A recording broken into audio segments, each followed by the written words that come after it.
The next interpersonal communication practice that I want to talk about is called perception checking. And it's important because of what social scientists call attribution errors. Our relationship to our partners is colored by our perception of that partner. And our perception always colors every interaction that we have. It turns out that our perception is not always, or very rarely, entirely accurate or objective. So we have what are called perceptual biases. And these perceptual biases can come from any one of a number of different places. Just to give you an example, my friends and I often use the word hangry to describe that state of being angry at something or someone because you're hungry. And that hunger, that's low blood sugar, which colors your perception of an event. This happens all the time, and it happens in particular in interpersonal relationships. Whatever you're experiencing at a particular moment, and however you already feel about some other person, it distorts your perception of that event or that moment or that other person. Now imagine the following scenario as typical of many interpersonal relationships. Your partner comes home after a long day and asks, "What's for dinner?" And you get angry at them, and your partner doesn't know why you're angry at them. You could be getting angry at them because you're hangry in general. You could be getting angry at them because something else happened that day. Whatever's going on, your perception of the situation is biased, and you've made what's called an attribution error. That is, you've attributed some meaning to some person or some event that doesn't really belong to that person or that event, because you've taken it from some other place and attributed to that person or that event.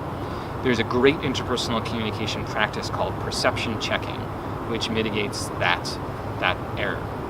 A perception check is when you provide your partner with a question with two options in that question in order to try and understand better where they're coming from and in order to try and avoid making an attribution error.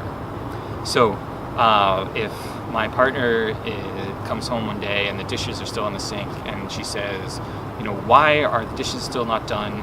You're so lazy, you never do the dishes, what's wrong with you?" In a typical interpersonal relationship, I will get defensive and angry in response. That's emotional contagion. My partner is upset, I get upset. My partner has accused me of something, I defend myself in terms of that accusation. That escalates conflict.